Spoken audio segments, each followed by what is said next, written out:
Hi guys, today I'll be reviewing The Karate Kid. Just rewatched it now. I'm going to be starting Cobra Kai since I've never fully watched season one because I tried to watch it, but I think I was like burned out from watching all the movies all together. So yeah, I think this time I'll be able to watch it, which I'm going to start watching it after this review. But yeah, Cobra Kai is one of those classic movies that were released in 1984. I think at the same time as Terminator. So yeah, the same time, like the same year. I don't know about the same month, but I don't know. I just am not sure how close they were together. But yeah, this is one of those classic movies from the 80s and from that time period as well.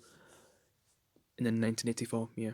But yeah, basically, a kid called Daniel Luso basically moves to a town, and he kind of gets bullied a lot by these people who are trained by Johnny, a guy who owns a dojo, basically the Cobra Kai. And yeah, basically Johnny is the one who keeps bullying him and his friends. It seems like there's one person in the group who doesn't really like when they go like too far.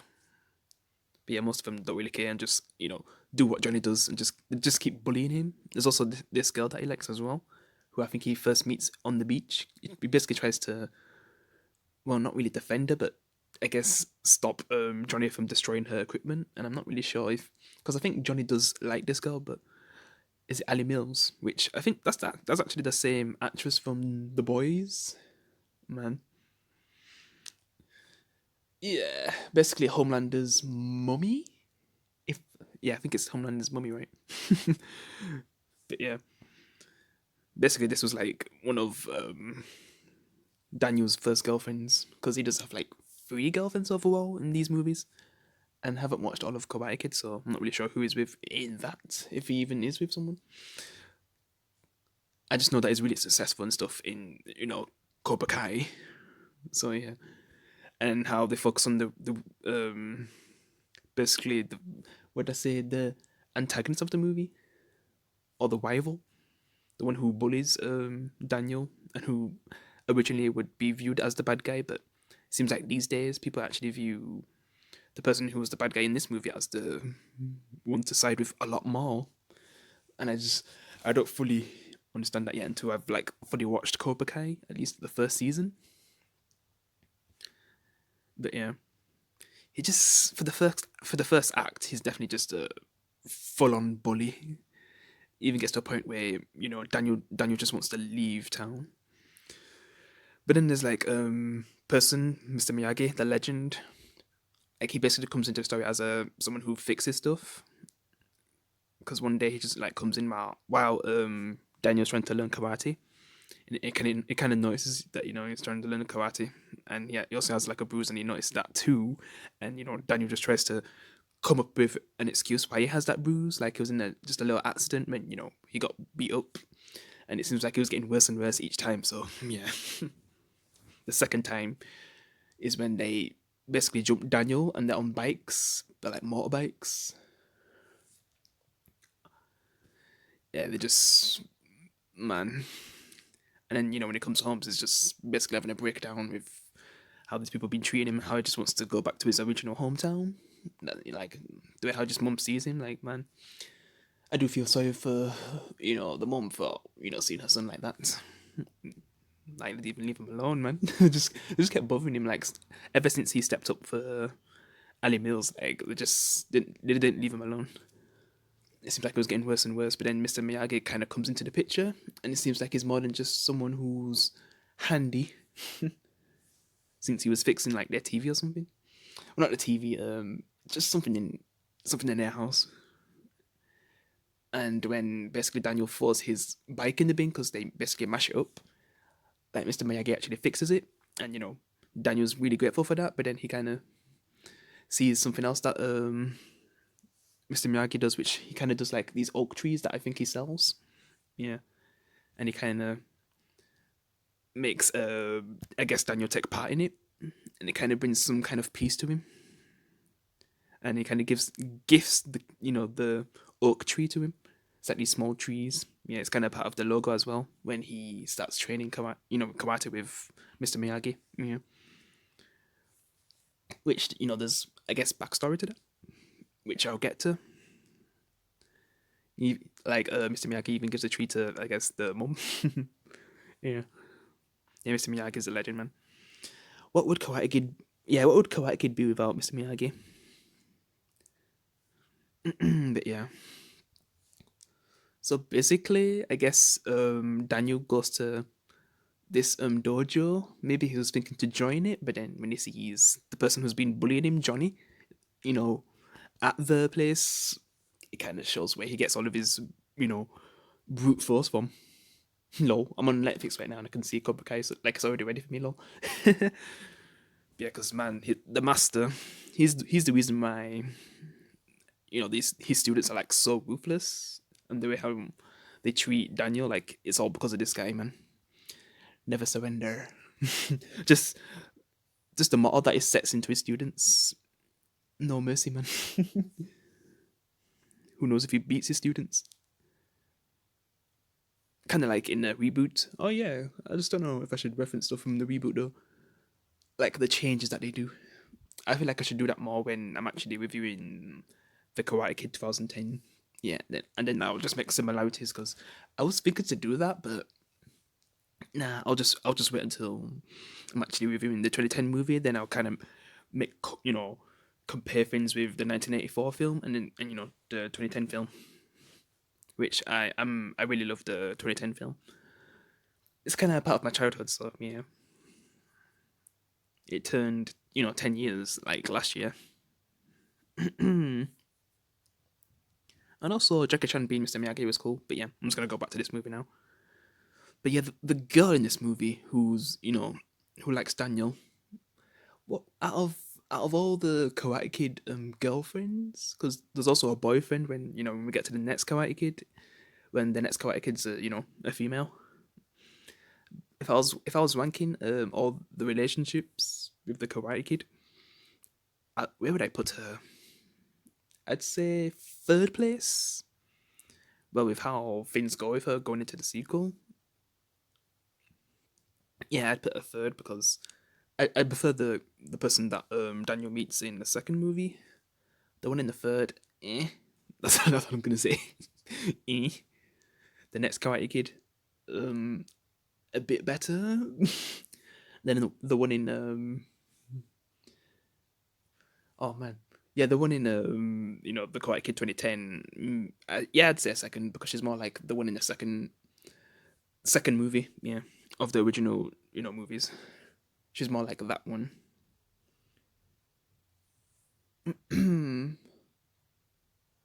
But yeah, number one is definitely the second girlfriend that he gets from the second film. Yeah. So basically, Ali Mills. I can't remember the names of the other two because it's been a while since I've watched the films. But I just remember you know Danny and I guess Jaden's characters relationship with the girlfriends basically, and that's why I'd rank them in that place. But yeah, I'm just gonna get back to the story now because I guess I kind of like their relationship in the movie. That's why I'd put it like third place. Also, I kind of forgot her name before even getting like coming back to this movie because it was also a while since I watched this. Because it was that like 2 years ago, which man, time flies. When I last watched the movie, because it's not like I've watched this version of Karate Kid like so many times. I've kind of watched the 2010 one more because I was like a kid when that came out. Yeah. Well, going into my teens though, so kind of a difference. Yeah. But yeah, she's a pretty good girlfriend to the main character. It just sucks that things keep them apart, like Johnny and his Cobra Kai gang. So because Daniel kind of runs away when he sees them, and he can't really interact with Ali Mills because of it. But basically, it gets to a point where uh, I think it's like at Halloween. Yeah, Halloween when basically I guess Daniel wants to get revenge on Johnny, so he kind of does like a prank on him, and then when he tries to run away after what he does, he puts a sprinkler in the bathroom where Johnny is, and then he just gets sprayed on it, and then that's when Daniel just runs out, and it was kind of like a car crash at the same time when he was trying to run away. And then you just see the Cobra Kai's in the skeleton outfit, which is pretty iconic. Yeah. And then they just gang up on Daniel, but luckily, they get like Daniel gets close to Miyagi, so he's able to fight him at that point, and we get to see how badass Miyagi is. Yeah, pretty cool. That was a cool scene when I first seen it. But then he just looks after, I guess, Daniel afterwards, and it gets to a point where Mr. Miyagi actually wants to teach Daniel, karate, so he can defend himself, and it's not because so he can beat him up, so he can actually be able to fight back and not get treated like the way how he does. And he kind of also, well, no, he doesn't like teach him karate straight away. He kind of basically Miyagi goes to, I guess, the dojo guy, basically John, the one who's doing this to, well, basically the one who because he is responsible in a way, because he's the one who trains them, and they just take it out on people what they've learned. Example, Daniel. So that's why Mr. Miyagi goes to confront him, and to settle things, he wants Daniel to be a part of the All Valley tournament that's going to be going on by in the third act of the movie. And if he agrees to that, then basically they won't be able to touch Daniel until the tournament, basically.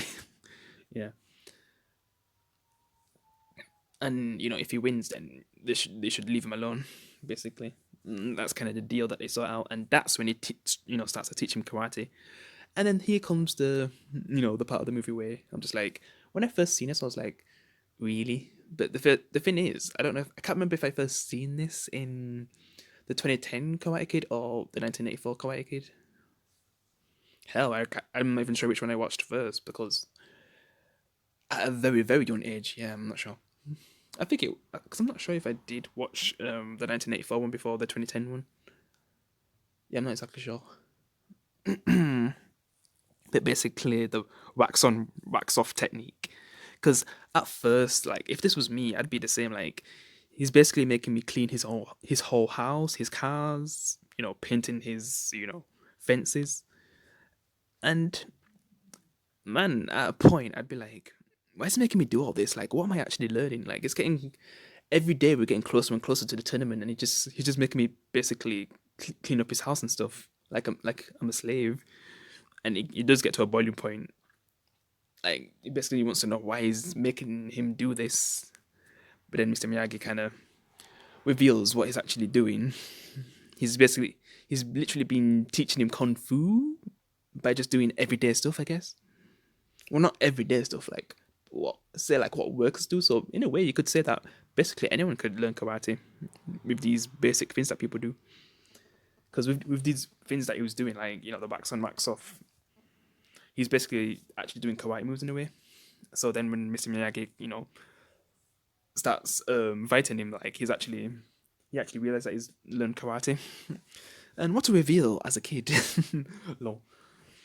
And I don't know if that's actually true. Like, you could learn karate like that. But hey, it works for the movie. Yeah. Okay, so I guess I'll get to a more sad scene of the movie. I was only gonna say sadder because that's not a word. But yeah, basically about I guess Mr. Miyagi's wife. Basically, Mr. Miyagi was like a soldier. He basically fought against Germans, and he got like a message saying that his wife passed away while trying to give birth. So basically, his unborn child and his wife died, compared to, I guess, Jackie Chan's Miyagi, where his wife died in like a car crash or something. Yeah. So yeah, it's a bit more darker in this movie, especially with how Mr. Miyagi acts. Like, he's drunk as well, so he's kind of a bit of a.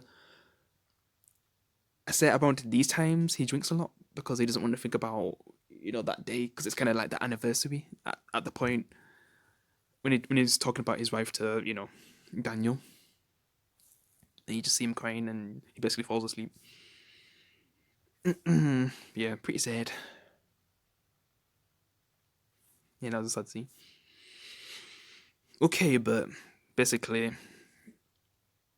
he kind of teaches him a few other stuff, like basically balance, like that's really important as well. So basically, he takes him to like the waves, and he needs to try to take on the force of the waves without falling, which he does fall a few times. And then you just see Mr. Miyagi learning the true definition of balance. Well, performing, not learning, because he's already learned it from his father, which he says over and over, like things that he's learned is from his father. Also, the logo that Daniel has, that's basically what his wife made, Mr. Miyagi's wife. Yeah. And basically gives it to Daniel-san like that. Well, Mr. Miyagi gives a lot of things to Daniel because it's like Mr. Miyagi kind of becomes like a dad to Daniel, that the dad he never had, basically. Yeah, he gives so much to him. He truly opens himself to Daniel, and it basically becomes a son to him. And he basically gets to a point like in the movies where he does actually say that. I feel like in the sequel he says that he basically becomes like the son he never had. Yeah, because also he could have had a daughter too. Well, I'm not sure if he would have had a son. Possibly he would have had a son. I'm not sure about daughter.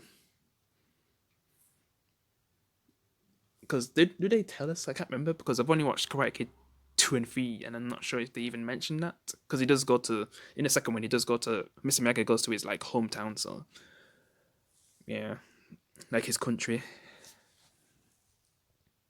But yeah, I guess we could, because basically, I guess, basically by the end, Daniel gets really good with what he's learned. He gets better and better and truly learns the best of balance with what he's able to perform. That stance, that classic stance, what you see, what Mr. Miyagi was doing. Yeah, basically Daniel is able to do that, and then that's when we get to the tournament part, where he's ready to fight basically Cobra Kai and the other people who are there. Because there's more than just Cobra Kai there. There's like these other dojos there, which some of the Cobra Kai members get defeated by them, but the Cobra Kai ultimately defeats them. Then we have that song playing, you're the best around, never's gonna ever keep you down. It's like that's just one of the best movie scenes I've ever seen, still to this day. Yeah.